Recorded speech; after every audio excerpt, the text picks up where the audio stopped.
I've spilled coffee on better people than you. What the hell? You did that on purpose. Of course I did. You're welcome. You're insane. I'm reporting you. She poured that coffee on purpose. She didn't spill it. She poured it right onto his lap in front of everyone on that plane, and she smiled while she did it. The Phoenix airport was loud in the way airports always are. Announcements bleeding into each other, wheels dragging across tile, a kid somewhere crying. Someone else laughing too hard at something on their phone.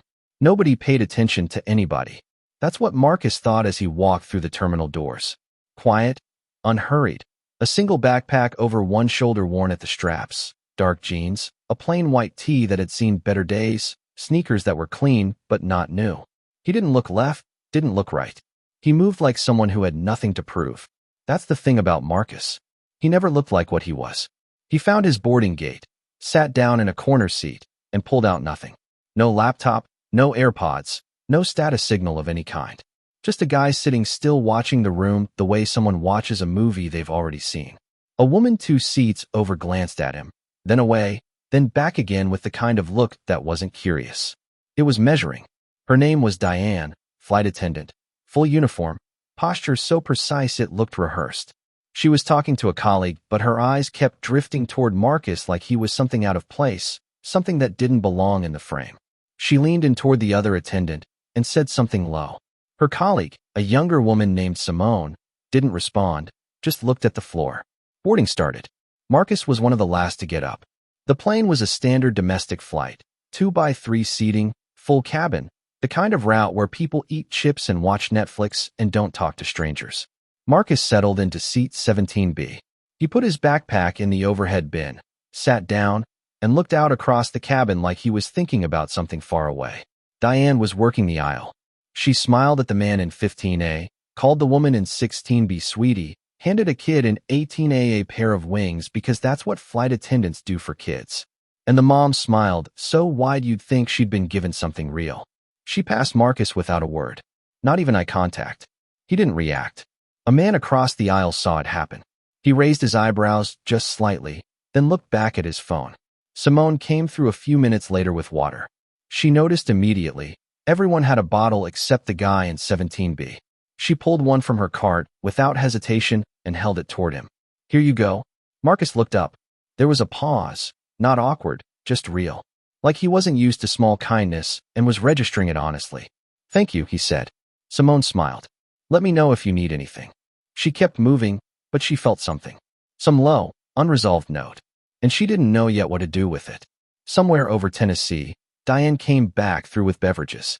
She handed a ginger ale to the man in 15A, a Sprite to the woman in 16B, a juice to the family in 18A. When she reached Marcus, she tilted the tray. Not much, not dramatically, just enough. And the cup of coffee she'd been carrying slid forward and came down on his lap. Hot, fast scalding. Marcus's jaw tightened slightly. That was the only sign. Diane said, oops. One word, flat, no follow-through. The man across the aisle looked over, said nothing, but the corner of his mouth moved. Someone a few rows back snickered. Not loud, just enough. Marcus reached down and blotted his jeans with the thin napkin that had come with nothing. He didn't say a word, didn't look up. Diane was already moving on, but Simone had seen it. She'd been standing at the rear galley holding a stack of cups, and she'd watched the whole thing. The angle of the tray, the timing, the way Diane's hand had moved. She set the cups down slowly. That wasn't an accident. She walked up the aisle to where Marcus was sitting, crouched beside him. I'm really sorry about that, she said quietly. Can I get you something? Club soda? Anything. Marcus looked at her for a moment. I'm fine. I want to help. I know. A pause. That's the difference. Simone didn't fully understand what he meant, but it stayed with her. 30 minutes later, Diane picked up the intercom. Nobody expected it. The cabin went quiet the way it does when something about an announcement sounds different from the routine ones. Diane's voice came through smooth and practiced. Just a quick observation from your crew today. She paused like a comedian waiting for the room to settle.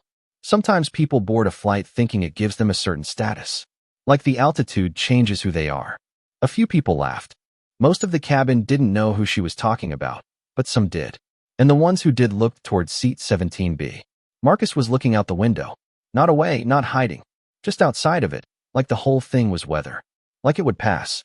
Simone was standing near the galley curtain. Her hand was on the fabric. Don't. She said it out loud. One word toward Diane. Just loud enough. Diane lowered the intercom, but as she walked past Marcus's row, she leaned down close, quiet, like a secret, and said, "By the time we land, you'll know exactly where you stand."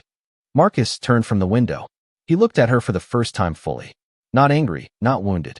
Just clear. "Sometimes what looks like nothing is everything," he said. "You'll understand that soon." Diane straightened up, laughed once, short, dismissive. She walked to the back. "And if you're still watching right now, I need you to stay with me, because what happens next in that airport corridor is something I don't think any of us are fully prepared for. Make sure you're subscribed so you don't lose this video." The descent announcement came. Seat belts, tray tables, the familiar mechanical language of arrival. Marcus didn't move toward the overhead bin early, didn't jostle for position. He waited until the aisle cleared, then stood, pulled his backpack down in one motion, and walked toward the front of the plane. Simone was at the door. She looked at him as he passed. "Whatever just happened in there," she said, "I want you to know I didn't think it was right." Marcus stopped. He looked at her directly. "You didn't just think it," he said. "You said it out loud when it was easier not to." She shook her head. "I didn't say enough. You said it once." He paused. "That's more than most people manage." He stepped off the plane. The Phoenix jetway opened into a wide terminal corridor. Marcus walked out, and 6 people were standing there waiting for him. Not family, not friends. Men and women in dark suits, hands folded, eyes forward. And beside them, 2 senior executives from Skyridge Airlines, lanyards visible, posture rigid, faces carrying the particular tension of people who had prepared for a moment they didn't know how to prepare for. One of them stepped forward. "Mr. Marcus Reese." The man's voice was careful, formal. He extended his hand. "Welcome back to Phoenix, sir. Everything's ready." The corridor was busy. People moved around them, but several stopped. Not because of the suits. Because of something else. Something in the arrangement of it all. The way these people stood when he walked out. Diane came through the door 10 seconds later. She saw it immediately. Her carry-on stopped rolling. Her face changed, not quickly, but completely. The way ice doesn't look like it's cracking until it already has. She recognized one of the executives. Had seen him at company briefings. Had shaken his hand once at a staff event and smiled for a photo. He was the regional VP of operations for Skyridge Airlines. And he was bowing his head to the man in the coffee-stained jeans. Simone came through the door behind her. She saw it too.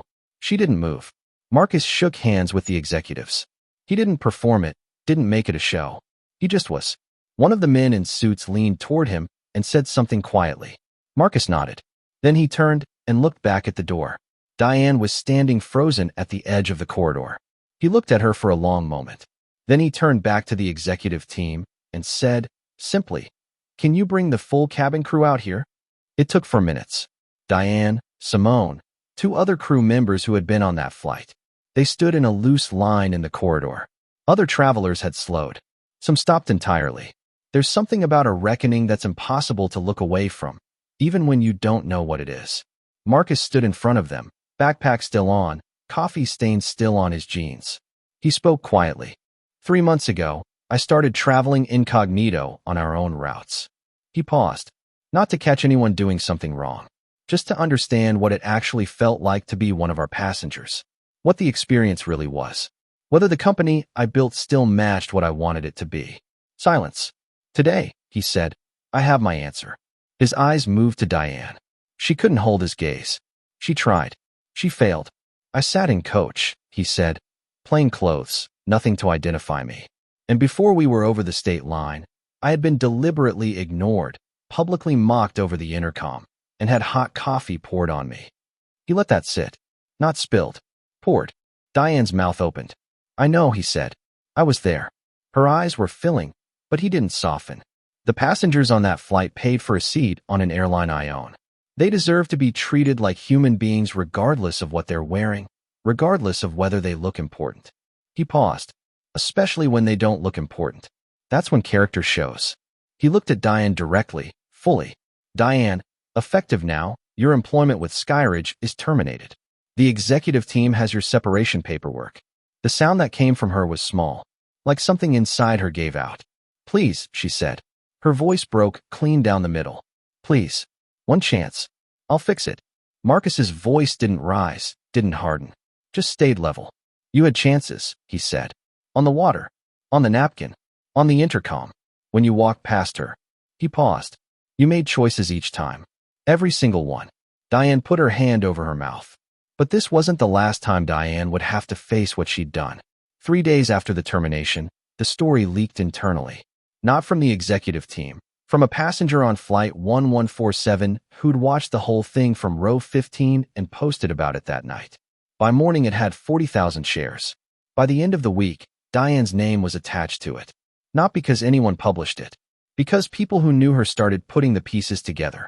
She applied to 4 other airlines over the next 2 months. 3 didn't respond. 1 called her in for an interview, asked her directly about the incident, and thanked her for her time at the end of the first meeting. She drove home in silence.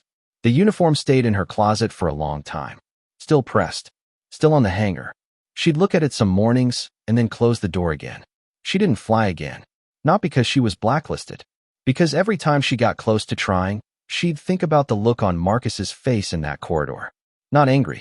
Not triumphant. Just clear. Like he'd already moved on to something that mattered, and she was still standing in the hallway of something she couldn't take back. That's the thing about choices made in public. They don't stay in the moment. They follow you home. Marcus turned to Simone. She was standing still. Not crying. Not performing composure. Just present. The way someone is when they've done what they could and know it. You offered water when no one asked you to, he said. You apologized for something that wasn't your fault. You said don't to someone who outranked you. Out loud. In front of passengers. A pause. And on the way out, you told a stranger you didn't think it was right. Not after. Not in private. Right there. Simone didn't say anything. That's not a small thing, Marcus said. Most people decide it's too complicated, too risky, not worth it. He looked at her steadily. You decided different. He glanced at the VP beside him. Simone moves into cabin crew leadership. Full compensation adjustment. Immediate. Simone exhaled. Not a sound. Just the body releasing something it had been holding. But the announcement in that corridor was only the beginning. 2 days later, Simone got a call from HR. She took it standing in her kitchen, still in the clothes she'd worn to the grocery store, not expecting anything. They walked her through the title change, the salary, which was nearly double what she'd been making, and the start date for her new role. She sat down on the floor when they hung up. Not because her legs gave out. Because she needed to be low to the ground for a minute. To feel something solid. She called her mother. Couldn't get through the first sentence without stopping. Her mother didn't say much. Just listened, and then said, I knew. 2 words. Like she'd been waiting to say them for years. 3 weeks later, Simone stood at the front of a briefing room on the 4th floor of Skyridge's Phoenix headquarters. 12 new cabin crew hires sat in rows in front of her. Notebooks open. Some nervous, some eager. She had notes. She didn't look at them. The job is straightforward, she said. You'll be in the air with hundreds of people every day. Some of them will be easy. Some of them won't. Some of them will look like they belong there, and some of them won't. She paused. The ones who don't look like they belong, they're watching to see what you do. Not because they want to catch you. Because they've been caught before, and they're waiting to find out if this time is different. The room was quiet. Treat everyone the same. She let it land. That's the whole job. For months later, Skyridge held its annual company event. Ballroom. 1,200 people. Speeches from people who were used to giving them. Marcus was on stage. He talked about the year. Numbers. Growth. The things they got right and the things they didn't. Then he stopped mid-sentence. Not dramatically. Not staged. He just stopped. Like he'd been going to say one thing and decided to say something true instead. I want to tell you all something, he said. About a flight and a napkin and a woman who said don't when she didn't have to. The room shifted. He told the story. Not the version with the executive reveal and the corridor of suits. He told the version from seat 17B. The water that didn't come. The intercom. The hot coffee. The napkin. He told it plainly, without drama, without making himself the hero of it. I built this company, he said, from 3 planes and a credit card and a lot of nights I don't talk about. He paused. And the most important thing I saw in 12 years of building it. I saw it in an airplane aisle, from a flight attendant who didn't know who I was and gave me water anyway, who said one word when it mattered, who told me the truth on the way out because it was the right thing to do. He looked at Simone. She was standing at the edge of the room, near the back. Who you are when no one important is watching, he said, is who you actually are. There's no other version. He paused. And sometimes the person watching isn't nobody. The room erupted. Later, Simone stood on the hotel balcony, the city below, the sky above, a glass of water in her hand, because she never much liked champagne. Marcus came out the same door. He stood beside her. Neither of them said anything for a minute. Then he said, "How's it feel?" She thought about it. "Like I've been here before," she said. "But this time I know it counts." He looked at her. There was something in his face she hadn't seen in a boardroom or a briefing room or a corridor full of suits. Something that was just his. "It always counted," he said quietly. "That's what I've been trying to say." She looked back at the city. He stayed. And the silence between them was the kind that doesn't need filling. Here's what I want you to take from this story. Simone didn't save anyone dramatic. She didn't expose a conspiracy or blow a whistle or make a speech. She handed a man a bottle of water when everyone else walked past. She said one word, "Don't," when it was easier to stay quiet. She told the truth to a stranger on the way off a plane because it was simply the right thing to do. None of those things felt important in the moment. They never do. But here's what's true. The smallest choices you make when nothing seems to be at stake are actually the only choices that reveal who you are. Not the big moments. Not the ones you prepare for. The ones you make in 3 seconds when nobody's watching and it costs you something to do right. Diane had the same moments Simone had. The water, the napkin, the intercom, the corridor. She made a different choice each time. And each choice made the next one harder to undo. You don't get to perform your character when it counts and store away the version of yourself that shows up when it doesn't. There's only one version. The one you've been practicing all along. Treat people right when they can do nothing for you. That's not just advice. That's the whole thing.